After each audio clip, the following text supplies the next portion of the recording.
organic, unpredictable, unknown, lovely, beautiful, a sense of fulfillment. This is part of the pleasures of life and not the chores of life.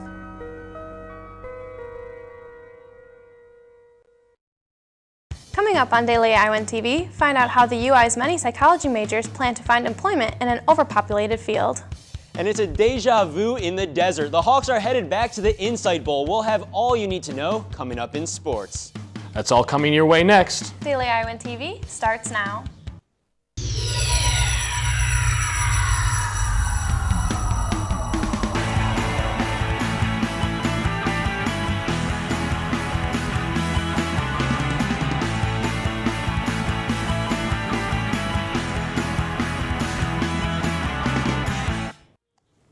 Hello, and welcome to Daily Iowan TV, your television news, sports, and weather source for the Daily Iowan. I'm Christina Targos. And I'm John Dedcott. Bond will not be reduced for the UI student who was charged with the attempted murder of an Iowa City police officer. Monday, a judge denied 20-year-old Brandon Plummer's request to reduce his current $100,000 bond. The UI student is being charged with attempted murder after he allegedly choked a police officer and slammed his head into the concrete in November. Judge Paul Miller said he considered Plummer's age, the fact that he's a student, and the violent nature of the crime when making his decision. As of Monday night, Plummer was still being held in the Johnson County Jail.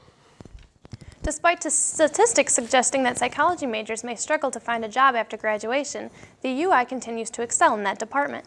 Daily Iowan TV's Josh Bolander takes a look at how UI psychology students are dealing with a less than favorable job prospect. There are over 30,000 students that attend the University of Iowa annually, and while many of those students will ultimately end up in cubicles, boardrooms, and professional offices around the country, it remains to be seen where many of the university's brightest psychology minds will land.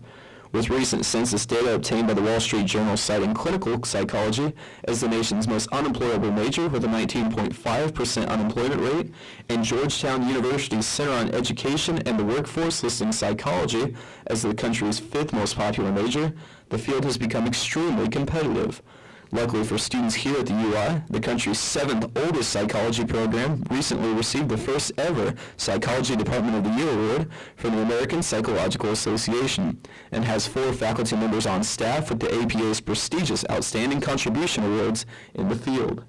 It remains to be seen if there are any Kenneth Spences or Albert Banderas in this year's crop of UI students, but it's safe to say they're studying in the right place. Josh Bolander, Daily Iowan TV. Even with a higher unemployment rate in the field, the UI has not seen a noticeable drop in enrollment. A new change to federal legislation will make it easier for education officials to share information about students. The new rule will allow officials to share information previously considered too private in hopes of better tracking academic progress and evaluating education programs. Opponents of the new rule, which reforms the Family Educational Rights and Privacy Act, better known as FERPA, say it goes too far, undermining protection for students in the pursuit of research and accountability. To hear what local educators think of the changes, be sure to check out Tuesday's edition of the Daily Iowan. Governor Terry Branstad is continuing to push for education reform. In an address Monday, the governor said there is overwhelming support among educators to change Iowa's school system. Branstad cited a survey conducted at the Governor's Education Summit this summer, which showed over 80% of respondents agreed that major changes are needed. Another 85% agreed that the state should be more selective in admitting students to teacher preparation programs, and 73% supported the idea that student performance should be a factor when evaluating teachers. Branstad said while further research is needed, he has not abandoned his plan to introduce reform measures in the next legislative session. Still to come on Daily Iowan TV, mail your holiday cards early. Even more cuts are on the way for the U.S. Postal Service. Plus, in sports, 10 teams represent the Big Ten in the postseason. We'll take a look at all of the destinations. But first, Daily Iowan TV's Allie Holtkamp joins us in the studio for a look at your local weather forecast. Allie? All right, thanks guys. Tomorrow will bring some more of the same weather. We're looking at temperatures around 25 degrees in the morning. We should see just a slight warm up in the afternoon to 28 degrees with partly cloudy skies. And in the evening, expect the clouds to move out and the temperature to drop back down again to a cool 22 degrees with clear skies. Looking ahead to the rest of the week, we should be getting a little warmer with highs of 33 degrees on both Wednesday and Thursday. Friday, though, might be a cold one with a high of just 25 degrees. After that, though, the sunny skies should bring a little warmth with highs of 32 on Saturday, and we may even hit 40 on Sunday before dropping back into the 30s on Monday. That's your check on the weather. Back to you guys at the desk. A shopping spree that's completely free. Sounds great, but not when it gets you arrested. 28-year-old Melissa Zare is being charged with credit card forgery after she allegedly altered a credit card and then spent over $1,300 at Dillard's. According to police, Zare embedded someone else's account information onto the strip on the back of her card before hitting the Coral Ridge Mall. Zare was arrested November 22nd. GOP presidential candidate Newt Gingrich is releasing a new ad in Iowa as he steps up campaign efforts ahead of the caucus on January 3rd. The former Speaker of the House is riding high following a surge in many recent opinion polls. Gingrich announced Monday that he plans to challenge President Obama if every state he is to win his party's nomination. GOP contender Herman Cain suspended his campaign on Saturday after continued sexual harassment allegations, and Gingrich himself has been battling negative criticism after comments he made about young children taking jobs to learn about the value of work. Students sending holiday cards via snail mail might want to get them posted sooner rather than later. The United States Postal Service announced Monday that it will be cutting 28,000 jobs in ending its next-day service for regular mail. Postmaster General Patrick Donahoe said the $2.1 billion savings measure was in the best interest of the agency. You have to make the responsible decision to move away and cut the losses in order to keep the rest of the business healthy. Earlier this year, the downtown Postal Service office on Washington Street was closed, and many small offices across rural Iowa were closed in the agency's other cost savings plans. And now with more on the Iowa's Bowl matchup against Oklahoma, let's turn it over to Daily Iowan TV Sports Director Jake Abrams. Well, it's been announced that the Hawkeyes are heading back to the Insight Bowl for the second straight year. This year, they'll be taking on the Oklahoma Sooners in the desert. The game is held in Tempe, Arizona at Sun Devil Stadium. For a few reasons, this game is a special one. Several storylines surrounding the game.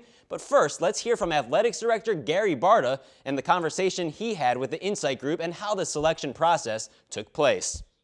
You know, I think over the years what I've learned is what Bowls want is a matchup that's going to draw a good crowd and is going to do well in television ratings. And the fans that went last year had a great experience. The television rating was very strong, and so I just reminded them that.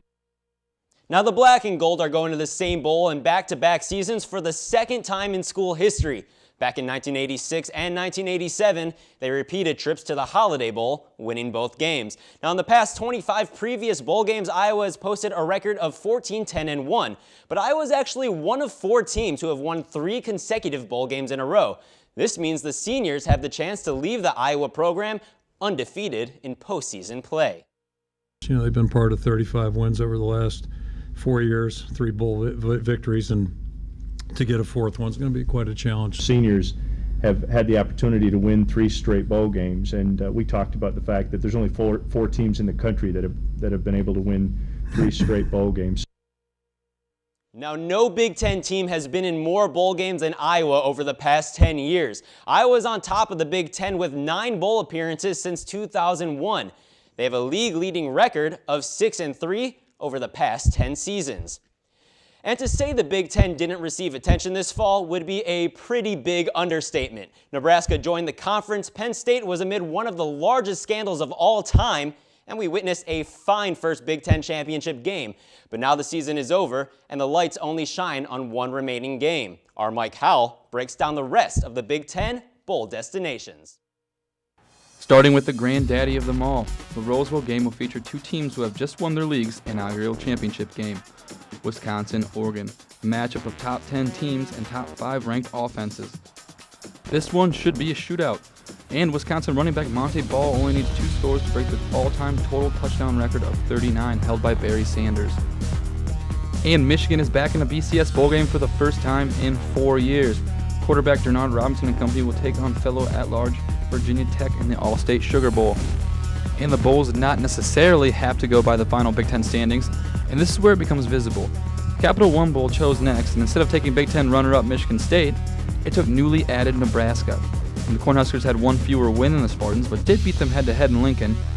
And the Spartans have been to the Capital One Bowl 2 of the past 3 seasons, and that could be one of the reasons they fell to the Outback Bowl. Now both Michigan State and Nebraska will face off against SEC opponents. The Huskers have South Carolina, while the Spartans take on Georgia in a battle of conference title game runners-up.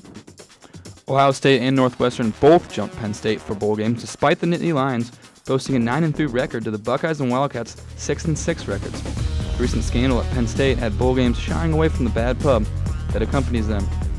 So the Buckeyes will take on new head coach Urban Meyer's old team, the Florida Gators, in the Gator Bowl. And Northwestern will face Texas A&M in the Menke Car Care Bowl, while Penn State drops all the way down to the Ticket City Bowl versus 19th ranked Houston. Rounding out the Big Ten's bowl games are Purdue in the Little Caesars Bowl against Western Michigan and Illinois in the Crash Fight Hunger Bowl versus UCLA. Mike Howell, Daily Iowan TV Sports. So John and Christina, over the next few days, Ferentz and the rest of the coaching staff will be looking over tape, and then it's back to work on the field in preparation for Oklahoma. Guys? Thanks, Jake. And only with Daily Iowan TV can you get a sneak peek at Tuesday's pages of the Daily Iowan. Read about some Iowa City soldiers who returned from Afghanistan with a new mission to help children in need. Plus, find out where the GOP candidates stand on gay rights issues in the 7th part of the Daily Iowan's 10-part caucus series. And before we go, here's one last look at tomorrow's forecast. Tomorrow should be about the same as it was today. We're looking at a cool 29-degree high with cloudy skies and an overnight low of just 16 degrees. Well, that's your latest edition of Daily Iowan TV. Be sure to check us out at the same time tomorrow or anytime online at dailyiowan.com. For Daily Iowan TV, thanks for watching and have a great day.